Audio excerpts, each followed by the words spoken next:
Salut les amis, débriefing de cet OM Karabakh, 16e de finale de Conférence League, victoire 3-1, doublé de Milik et but de Payet, un beau but. Bon, ce match, c'était un peu difficile face à une équipe, pour ceux qui ne la connaissent pas, qui fait toutes les années les barrages de Ligue des Champions, Ligue Europa, et qui accumule de l'expérience au fil des années. C'est pas étonnant de voir une équipe technique accrocheuse qui manie bien le ballon. Je connaissais. D'ailleurs, je sais déjà que le retour, ça va être très difficile. Beaucoup d'équipes se sont cassées les dents en allant là-bas sur leur terrain. En Azerbaïdjan. Vraiment pas surpris de l'équipe. Je connaissais. Je sais que c'est une équipe qui peut te poser des problèmes. Maintenant, le match de l'OM, globalement, il a pas été bon. On n'a pas continué sur le rythme de la première mi-temps. Quand on mène 2-0, en ayant eu du mal à se procurer des occasions, hormis les deux occasions de Milik, qui met au fond, j'ai trouvé que c'était cher payé le 2-0 à la mi-temps. Parce que les Karabakh, comme je vous l'ai dit, ils ont été accrocheurs techniques. Ils nous ont dominés aussi. Et nous, on a du mal dans la projection dès qu'on n'a pas le ballon. On n'arrive pas à faire en 2-3 touches à aller dans la surface adverse. C'est ça que je reproche au système et il faudrait travailler là-dessus. Après, deuxième mi-temps, on a été dans la gestion, je trouve. Et après, on s'est pris un but, ça nous pendait au nez. Parce que les Azéris, ils ont continué à attaquer, même à 2-0. Et ça, il faut rendre hommage. C'est pour ça que je dis que c'est pas une équipe facile. Elle a de l'expérience accumulée. Donc attention au retour. Après, un peu les joueurs, j'ai trouvé la bonne rentrée de Steb qui a fait quelques parades décisives.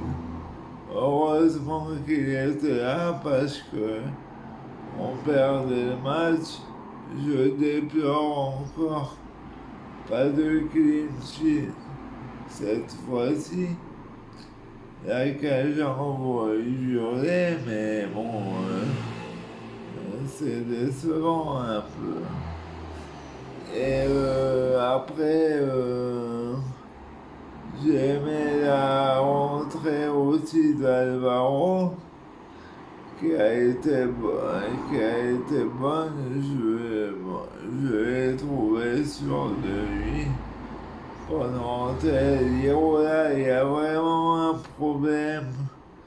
Et je pense que le changement de poste perpétuelle. On est en train a fait perdre ses repères aux joueurs.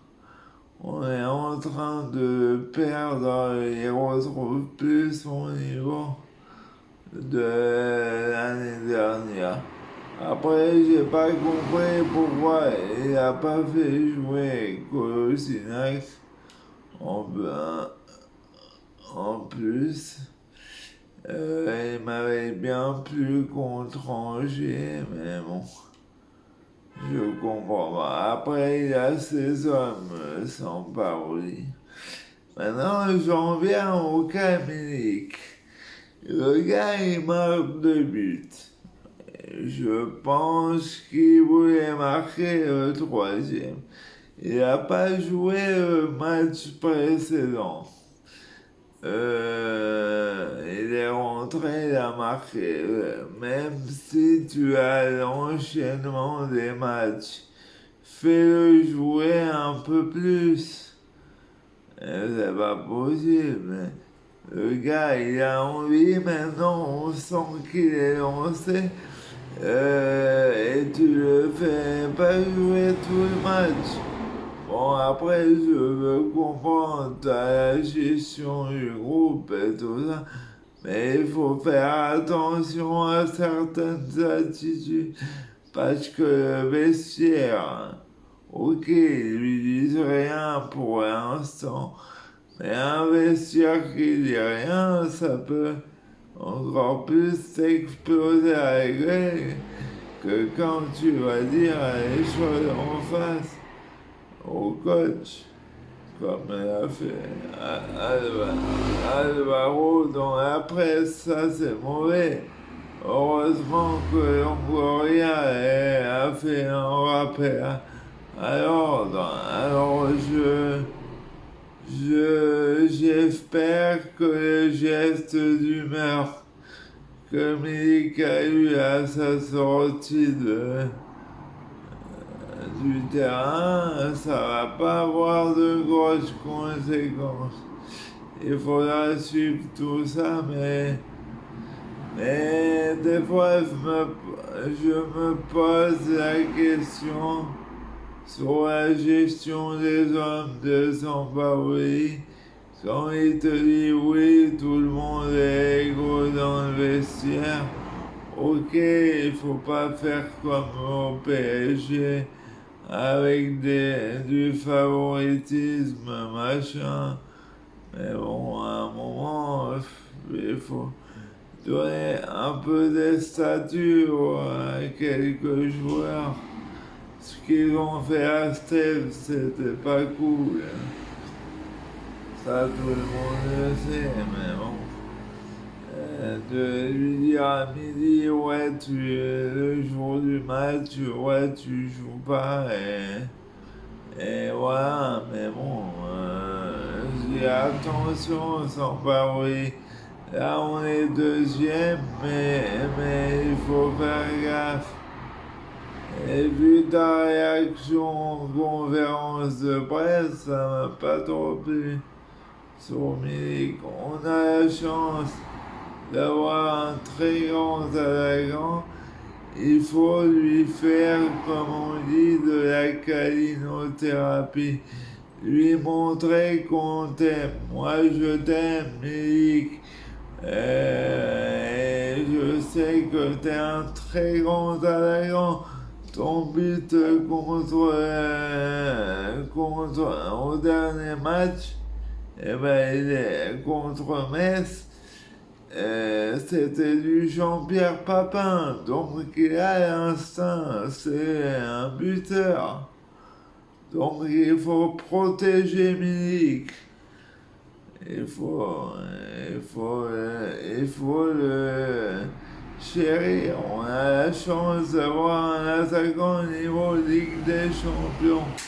Il faut pas qu'il parte. J'espère que Longoria va recadrer Sampaoli là-dessus. Parce que je suis pas très content de la gestion des hommes, je le répète. Bon, rendez-vous dimanche contre Clermont. Ah oui, je voulais faire aussi une aparté sur Conrad de la Fuente, l'américain, qui a... bon, il a fait sa rentrée, mais rien d'extraordinaire, ce joueur. On l'a vu bon au mois d'août et depuis plus bon. Maintenant, je crois comprendre pourquoi le Barça ne l'a pas gardé. Et bon, j'espère me tromper. C'est vrai, il vient d'arriver, faut être patient. Donc, donnons-lui l'année, mais comme si ça nous fait comme une Enrique, ben voilà, hein. Le Mbappé brésilien, j'attends toujours. Bon, allez, rendez-vous dimanche contre Clermont. Allez, allez, OM, ciao.